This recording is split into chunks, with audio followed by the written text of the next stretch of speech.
Good morning, everybody. Another episode of the Keep Going podcast, athletes shining a light on mental health.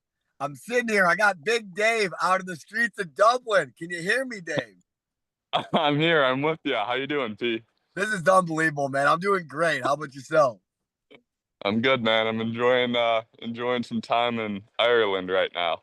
Yeah, Dave tells people every week, go do something for yourself. And look at the guy doing it out there. He looks handsome out there in Dublin right now.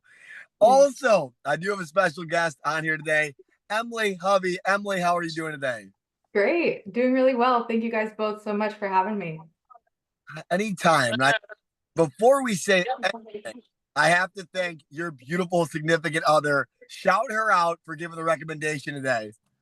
Oh my gosh, yeah. Shout out to Ellie. She's just the most selfless human being ever. So when she was on the podcast, I was like, this is just so fitting. And I couldn't wait to get on here myself because I love the work that you guys are doing. So shout out to Ellie and shout out to Christy and Bree too for kind of originally connecting all of us. I completely agree. And Christy might not remember the old heydays a couple of years back when she was doing this sweatshirt, but I got the CNC and BNC sweatshirt on today to represent her for this episode. So I love them. I love their life and obviously the little boy too. So we're definitely excited. That's for sure. But what Absolutely.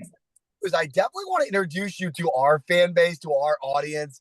Talk about when you started playing sports. I mean, very, very young, I'm assuming. Talk about sports and what it meant to your family. Yeah, absolutely. I mean, swimming in itself is a sport that you start so young, right? Like you're either just like swimming in the pool with your parents and they're holding you and you're figuring out how to kick. And then eventually you start swim lessons and it progresses from there. I was 5 years old when I started on a club team. And then that just kind of continued to progress throughout my life. Swimming has been such a big part of my life. I would get like 2 weeks off a year where I wasn't swimming. So it really was a grind when I was involved in swimming. And then I think for my family too, I had cousins who were swimming, my sister was swimming. So we really kind of did it collectively together. And then just as time went on, it really became something I was really, really passionate about, something I wanted to expand upon and figure out how I could continue that within college. And then I ended up swimming at Siena College for my 4 years. No doubt. And it's crazy. And I don't know if I've asked this before. We've had a lot of Division I swimming and diving on, which we're super blessed because me and Dave don't know anything about this. So we need you guys to jump on here. So my question would be, I went through swimming lessons. Dave probably did as well as a kid. Did your parents know like right away, like, oh my goodness, this girl is flying out there? Or was it kind of a progression over time? Yeah, so my family, we've grown up going to Long Beach Island for like 65 years. My family's been going. So my whole family is swimmers, even if it's not competitive. So I think it was kind of taking something that we really love to do, like swimming in the ocean. We're the family that's always going out really deep to find the sandbar. And then other people are like, ooh, you're a little far. So swimming has always been a huge thing for our family. And then I think we just were able to integrate it into something that we were really passionate about. And then I would say it was around when I was like 12 years old, my parents were like, all right, wait a second, this is something we really need to focus on and hone in on. Like I was dancing and I was doing swimming and I played a little bit of soccer when I was like way younger. But it was like, okay, this is something you're starting to get good at. So let's now focus in on that if that's something that you want to do. So my parents are really great about making it be a collaborative decision. It wasn't something that I was ever forced into. Yeah, I think that's powerful for student athletes and parents. We have a lot of parents, Emily, as you might imagine, that listen to this. When passion meets skill, there's a lot of fun that can be had, right? When the work is put in and like your passion as a family was always okay, swimming out and testing your limits. And there was a skill set there, but you put the work in to go on and compete at the highest level. Dave, anything there? Yeah, I kind of want to go into a little bit of like the mental side of swimming. Um, what are some like challenges that you went through when you were swimming, and how can you relate that to, your life now? Yeah, absolutely. I mean, swimming is so unique in that you have a team and you have teammates and you create a family and community within that, but it really is such an individualized sport. And not to mention your head is underwater for like 90% of what you're doing. So it's not really like you're talking to other people. It's really just you and your own thoughts.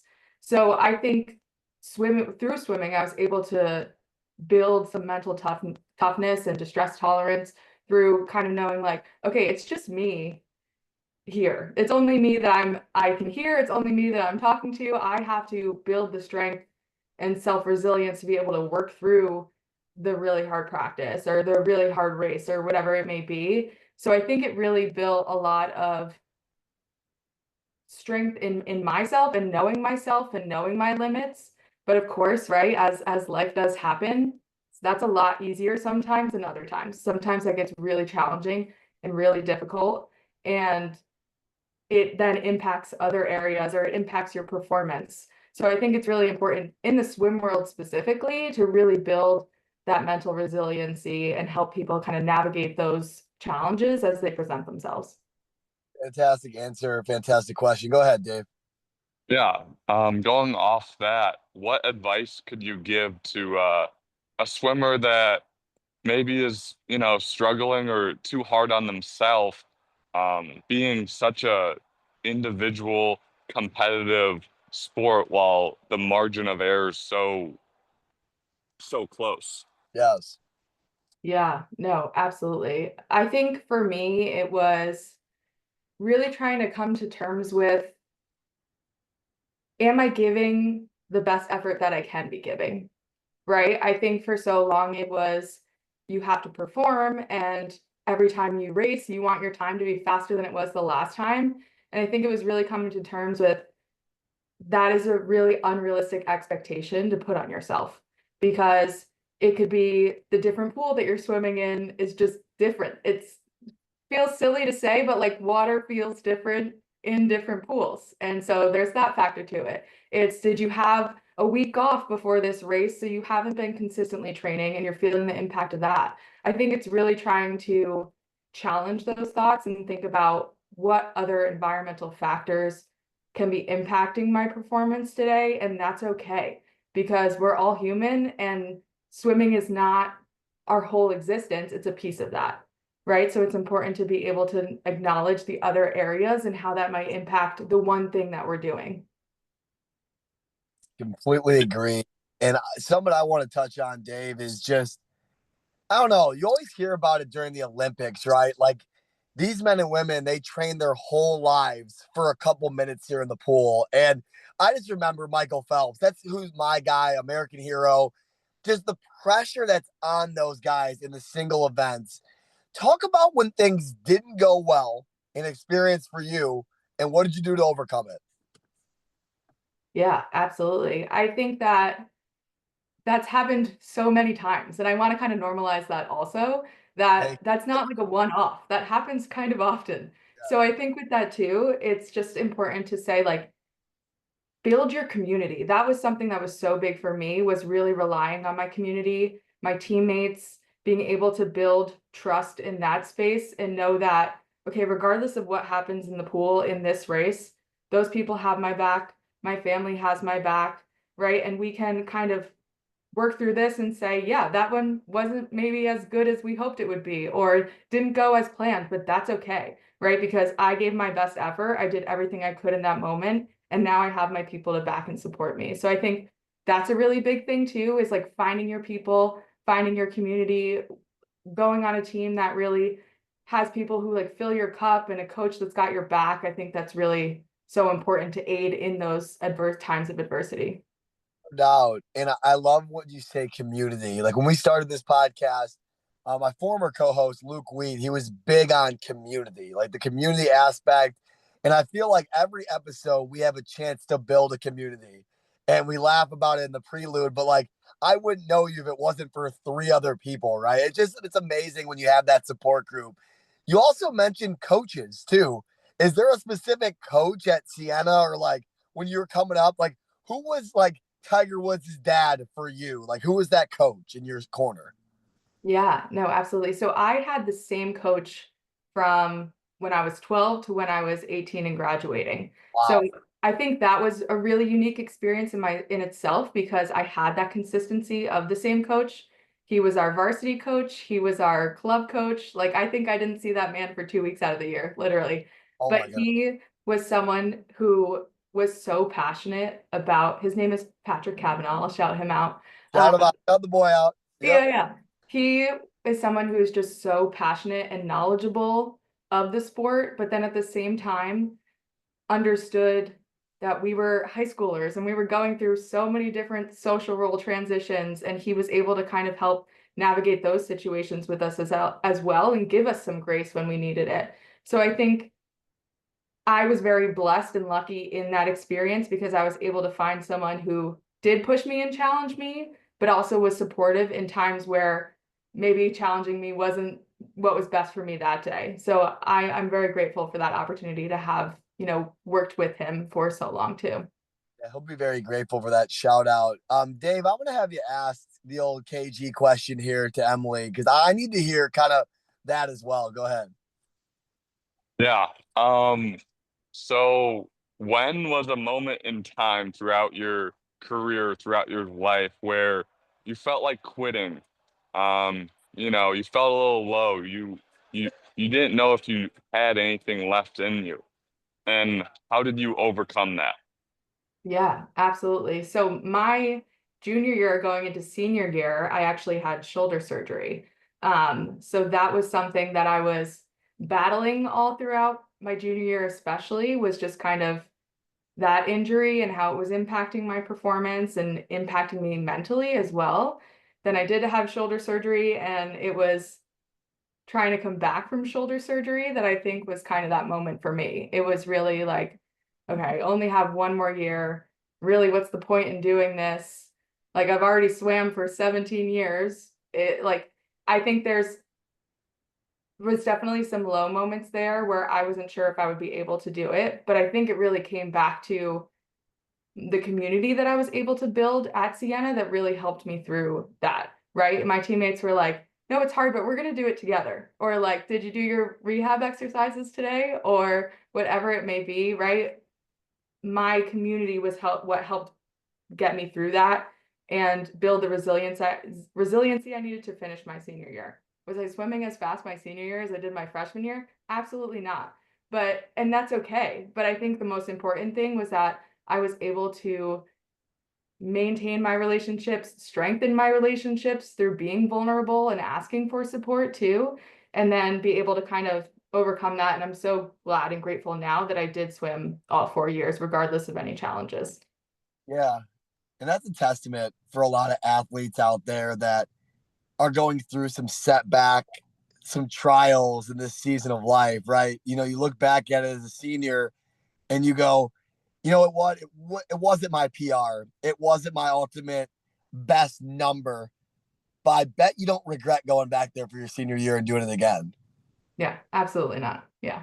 Amazing. Well, Dave, let's rip some questions to Emily here. I definitely want to make sure you go first, my man. Go ahead. All right. I hear that you're coming to Ireland here in the next couple weeks. What are you most looking forward to coming here? Yeah, so this is actually a trip that my in-laws are planning. This was like a dream of theirs to have like me, my wife, my brother-in-law, sister-in-law, and 3.5-year-old niece to kind of like all collectively go to Ireland. So we're doing like a full tour of like the southern end of Ireland. So we're really excited to just kind of spend some time all together. We really don't get to be all together that often. Because Ellie's brother is actually also a coach. I think she mentioned that on the podcast. Yep. So yeah, we don't get to see them that often. So just excited to spend time all together, but then also see such a beautiful space and kind of go on a new adventure. That's something that we really love to do, is just kind of see new places, try new things. So just looking forward to kind of immersing myself in a different culture.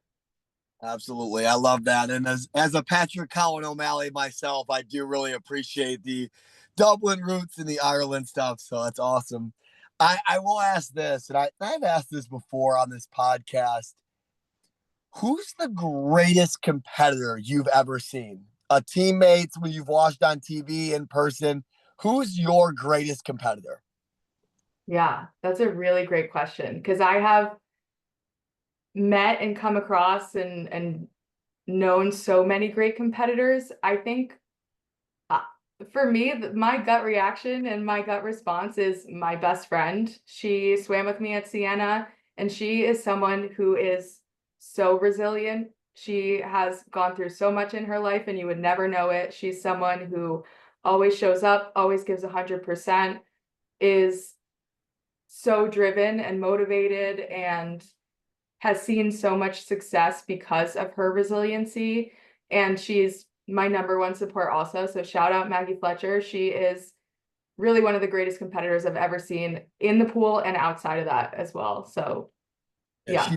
she's really gonna love that shout out. Go ahead, Dave. Yeah, what's one thing that you're gonna do for your mental health this week? Great question. So I actually yesterday did the NAMI walk, the National Alliance on Mental Illness. Yeah, yeah. Yeah. So we did that yesterday, me and my company. So that was great because we got to be outside, we got to walk. I think for me, that's the biggest thing is like if I'm having a rough day or a harder day, just getting outside and going on a walk changes things drastically for me. I think it's kind of underestimated the impact that a walk can have. So today it's beautiful in Boston, so I definitely plan on getting outside and going for a walk today too. Boston, Mass. I love it. Another one of our co-hosts is from Plymouth, Jackie Tripp. So feel like we've been all over the map at times. But yeah, love some Boston, Mass. That's for sure. I got one more for you. Um, and this is more of an open question. Did we miss anything here? Like, is there anything that you came on this morning and said, I'm getting up early. It's Sunday. I cannot forget to say this. The mic is all yours. Yeah, I think for me, so I'm in the mental health world work-wise. I'm a clinical social worker. I work at a clinic that provides 3 different levels of care. So really trying to be preventative for adolescents 12 to 18 to make sure that we're doing everything we can to not reach a point where inpatient is what the care level of care that's needed. So I think for me, it's really the education piece behind mental health is so important. I wish that colleges and universities provided more education to remove the fear. I think it's really scary as an athlete when you don't know why you're feeling the way that you're feeling, or you don't know why, because of the way you're feeling is impacting your day to day, or as a teammate, it's scary to not know what your teammate is experiencing and why they're now maybe behaving differently or not coming around as much. And I think I really would love to see the athletic space within colleges provide more education on what to look for, ways to support skills, like actual tangible skills that student athletes can use, rather than waiting to the point where they're really needing more intensive support. It's kind of like, why can't we build those skills earlier to kind of help be more preventative and proactive than reactive? So I think the biggest thing for me is kind of advocating for more education in the athletic space when it comes to colleges. Completely agree. And I've been very animate on this podcast. My fiance went through issues when she was at Stony Brook in Long Island, Division I softball player, and her help, her support, not only her teammates and coaches, but a sports psychologist, and just it matters. And I think why we do this podcast for 130 straight Sundays or whatever it is, it's like it's to spread awareness, but this has to start early. And if they're not offering resources, we need to keep adding the stigma. And Emily, having people like you on here with your background, just, I don't know, it fills my cup. It's what we need. It's why we have people like you on. So thank you for saying that. And thank you for being here. Go ahead, Dave. Yeah, thank you for coming on here today. I know you impacted me in a really positive way, and just just like you said, like do the best that you can. That's all you can do. That's all you can control. Put in the effort, and good things will happen to you. I agree. And I would challenge, I love what Emily just said about teammates not knowing what to do and friends and family members. We've all been there. And I would challenge a teammate, a friend, or a family member this week or this weekend, even this Sunday. If you feel like something's off, talk to them. Try to figure out what's going on. Be kind. It's such a lost art in 2025 of just being kind. Just be out there, be kind. Don't get nosy. There's a difference between being nosy and curious. And I think, Emily, you probably see it a lot in your world, I'm assuming. Yeah, no, absolutely. Right. And I think sometimes there's even a fear around like, oh, am I asking too much or am I being nosy? Like, am I teetering that line? But exactly like you're saying, right? If you just have a little bit of a gut feeling like, hey, I'm not really sure how that person's doing, or I haven't really heard from them in a while, send them a text, right? It takes like 5 seconds to text someone and just be like, hey, I'm thinking about you. But that can make all the difference. So exactly like you're saying, Pat, really just taking that time and spreading that kindness. Uh, Emily Hovey, you are a light. And I just, not only as an athlete at the highest of the high, but getting through the injury, doing what you're doing now, it screams at me like to what you're doing. It's amazing. So thank you so much for taking time out of your Sunday. Safe travels too coming up. And Dave, safe travels out there, man. You look great. Above all else, everybody, keep going. Have a great rest of your Sunday. Yeah, thank you so much, guys. It's been really great. Always. Thank you, Emily. Appreciate it, Dave.